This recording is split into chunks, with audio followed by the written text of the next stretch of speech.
श्री राम जय राम श्री राम जय जय राम। तन बिनु परस नयन बिनु देखा, ग्रहई घ्राण बिनु बास अशेषा। असि सब भांति अलौकिक करनी, महिमा जासु जाई नहीं बरनी। वह बिना ही शरीर के स्पर्श करता है, बिना ही आंखों के देखता है और बिना ही नाक के सब गंधों को ग्रहण करता है। उस ब्रह्म की करनी सभी प्रकार से ऐसी अलौकिक है कि जिसकी महिमा कही नहीं जा सकती। जेहि इमि गावहि वेद बुध, जाहि धरहि मुनि ध्यान। सोई दशरथ सुत भगत हित, कौशलपति भगवान।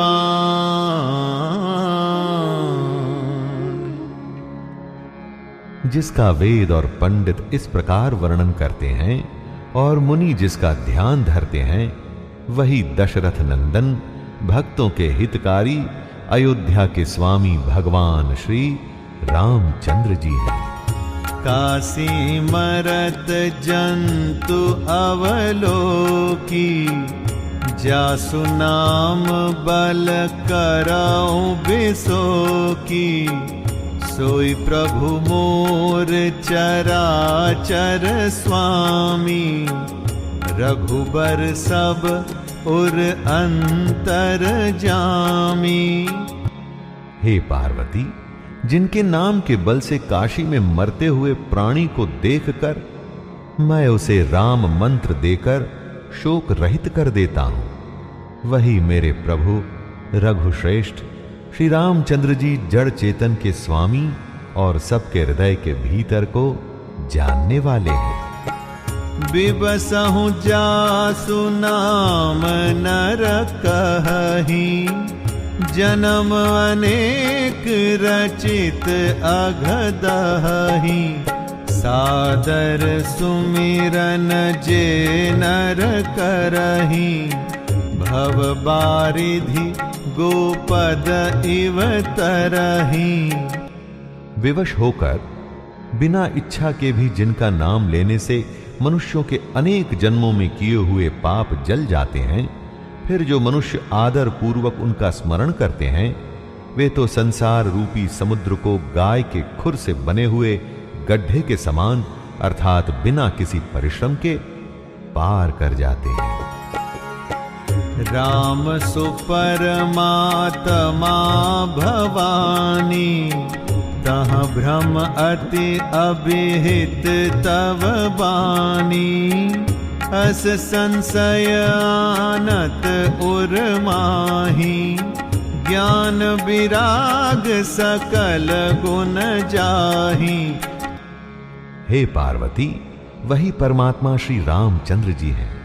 उनमें देखने में आता है, तुम्हारा ऐसा कहना अत्यंत ही अनुचित है। इस प्रकार का संदेह मन में लाते ही मनुष्य के ज्ञान, वैराग्य आदि सारे सद्गुण नष्ट हो जाते हैं। सुनि शिव के भ्रम भंजन बचना, मिट गए सब कुतरक कै रचना। भई रघुपति पद प्रीति प्रतीति, दारुण संभावना बीती। शिव जी के भ्रमनाशक वचनों को सुनकर पार्वती जी के सब कुतर्कों की रचना मिट गई। श्री रघुनाथ जी के चरणों में उनका प्रेम और विश्वास हो गया और कठिन असंभावना, जिसका होना संभव नहीं, ऐसी मिथ्या कल्पना जाती रही। पुनि प्रभु पद कमल गहि, जोरि पंकरुह पानी। बोली गिरिजा बचन बर, मनहु प्रेम रस सानी। बार बार शिवजी के चरण कमलों को पकड़कर और अपने कमल के समान हाथों को जोड़कर पार्वती जी मानो प्रेम रस में सान कर सुंदर वचन बोली। ससिकर सम सुनि गिरा तुम्हारी, मिटा मोह सरदा तप भारी। तुम कृपाल सब संसौ हरेऊ, राम स्वरूप जाने मोहि परेऊ। आपकी चंद्रमा की किरणों के समान शीतल वाणी सुनकर मेरा ज्ञान रूपी शरद ऋतु की धूप का भारी ताप मिट गया। हे कृपालु, आपने मेरा सब संदेह हर लिया। अब श्री रामचंद्र जी का यथार्थ स्वरूप मेरी समझ में आ गया। नाथ कृपा अब गयौ विषादा, सुखी भयौ प्रभु चरण प्रसादा। अब मोहि आपनि किंकर जानी, यद्यपि सहज जड़ नारी अयानी। हे नाथ, आपकी कृपा से अब मेरा विषाद जाता रहा और आपके चरणों के अनुग्रह से मैं सुखी हो गई। यद्यपि मैं स्त्री होने के कारण स्वभाव से ही मूर्ख और ज्ञानहीन हूं, तो भी अब आप मुझे अपनी दासी जानकर प्रथम जो मैं पूछा सोई कहूं। जो मुँह पर प्रसन्न प्रभु अहू, राम ब्रह्म चिन्मय अविनाशी। सर्वरहित सब उरपुर वासी। हे प्रभु, यदि आप मुझ पर प्रसन्न हैं तो जो बात मैंने पहले आपसे पूछी थी वही कहिए।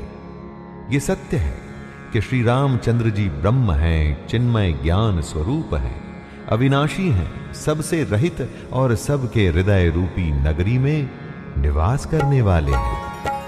नाथ धरेउ नर तनु के ही हेतु, मोहि समुझाई कहु वृष केतु। उमा बचन सुनि परम विनीता, राम कथा पर प्रीति पुनीता। फिर हे नाथ, उन्होंने मनुष्य का शरीर किस कारण से धारण किया? हे धर्म की ध्वजा धारण करने वाले प्रभो, ये मुझे समझाकर कहिए।